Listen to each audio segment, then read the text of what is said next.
Most people lose their lives long before they die. Not in a hospital, not in a single moment you can point to, but slowly, in traffic, in arguments that meant nothing, in nights spent worrying about things that never happened, in years of waiting for a life that was always just slightly out of reach. And the terrifying part? They never realized it was happening. The Stoics saw this 2,000 years ago, and what they left behind is not ancient philosophy. It is a warning and a way out. Here are 6 principles that will quietly change everything. There is a line that most people spend their whole lives refusing to draw. The line between what is yours and what was never yours to begin with. Your opinion, your effort, your response, these belong to you. The traffic, the weather, what someone said about you, these never did. And yet most people give everything they have to things they cannot touch. Here is what changes when you draw that line. Not that life gets easier, but that you stop wasting yourself on things that were never going to move no matter how hard you pushed.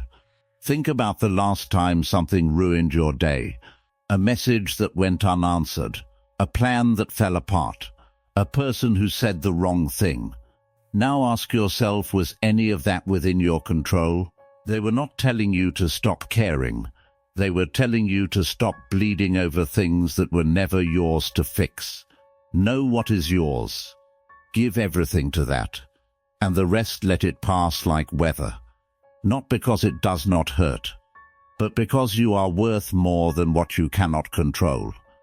But knowing what to control is only the beginning, because life will still send obstacles, and what you do with those is where things get interesting.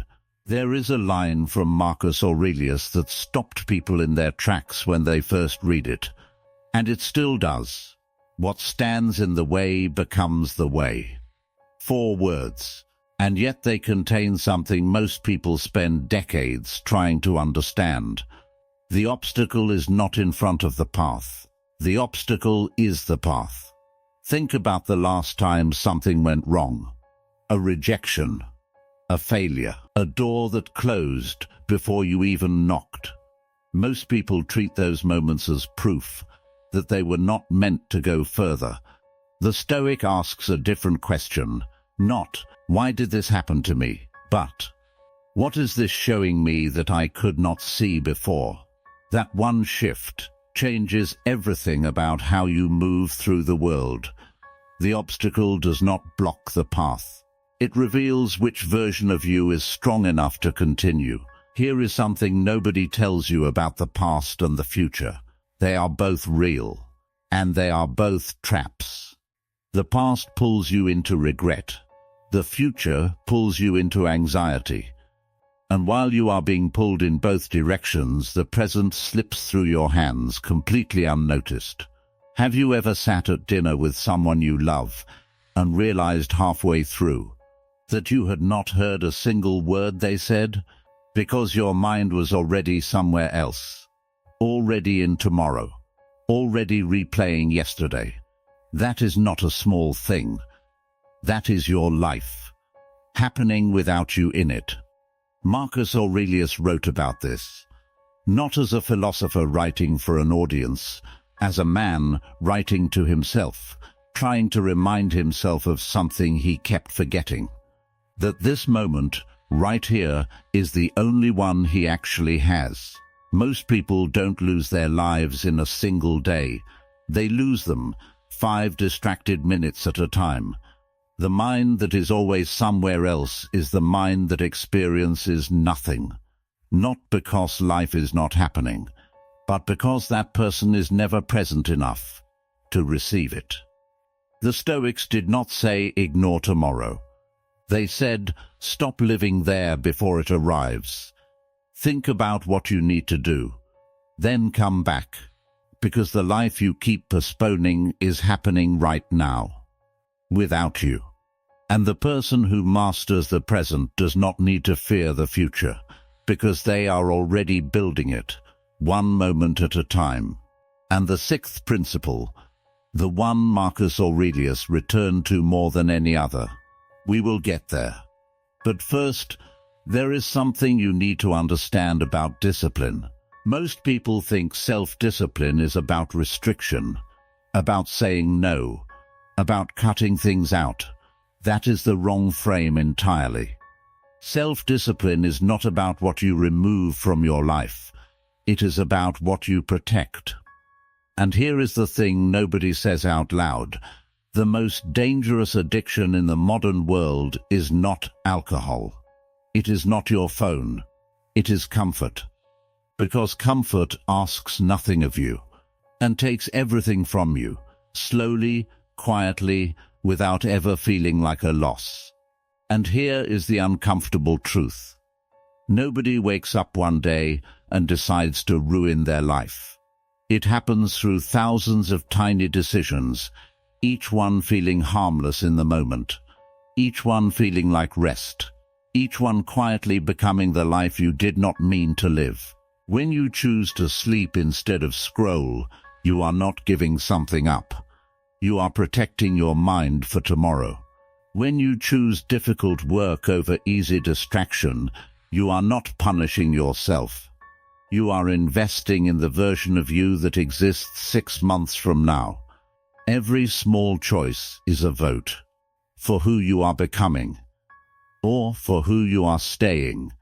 Real freedom is not doing whatever you want. Real freedom is wanting what is actually good for you. That is not a small thing. That is the whole game. But discipline alone, without knowing what to do with what you feel, is just a tighter cage. And the Stoics knew that too. You are going to feel things. Anger, grief, fear, jealousy, disappointment so deep it feels like it has its own weight. The Stoics never told you not to feel these things. That is a misreading. What they said was far more interesting. Feel it, understand it, and then choose your response. There is a space between what happens to you and what you do next. Most people live in that space for less than a second. The Stoic lives there long enough to make a decision. That space, that one breath between stimulus and response, is where your entire character lives. It is the difference between a reaction and a choice, between being moved and being swept away. You are not trying to feel less, you are trying to understand more. And understanding always gives you more options than emotion alone ever could. The person who masters their inner world becomes very difficult to disturb in the outer one. This is the one most people skip, because it is uncomfortable, and because we live in a world that has decided discomfort should always be avoided. But the Stoics, especially Marcus Aurelius, return to this idea constantly. Remember that you will die, not as a threat, not as something dark, as a reminder. When you remember that your time is finite, something changes. The small irritations lose their grip. The petty arguments feel less important. The things you have been putting off suddenly feel more urgent, and the people you love feel more precious than they did this morning. Death is not the opposite of life. It is the thing that makes life mean something. The Stoics use this awareness, not to live in fear, but to live without the pretense that there is always more time. There is not always more time. There is only this conversation, this choice, this moment, which is already passing as you listen to these words. You could leave life right now. Marcus Aurelius wrote that, not to frighten himself, to wake himself up. And the question is not whether you agree. The question is, what would you do differently if you actually believed it? 6 principles. Control what is yours. Find the path inside the obstacle. Live inside the present. Discipline yourself toward freedom. Master the space between feeling and response. And remember that your time is not unlimited. None of this is complicated. All of it is difficult. Because knowing something and living it are two entirely different things. The Stoics did not just write about these ideas. They practiced them daily, imperfectly, and they wrote about their failures just as honestly as their insights. Because Stoicism was never about being perfect. It was about being awake. 20 years from now you will not remember this video, but you may remember one idea from it. And sometimes one idea is enough to change a life. 6 principles. You already know they are. The question is, which one are you going to start with tomorrow morning when it actually costs you something? If you had to keep only one of these 6 principles and lose the other 5 forever, which one would you keep? Drop it in the comments. I read every single one. Subscribe to Silent Dominion, because this is exactly what we are here for. I will see you in the next one.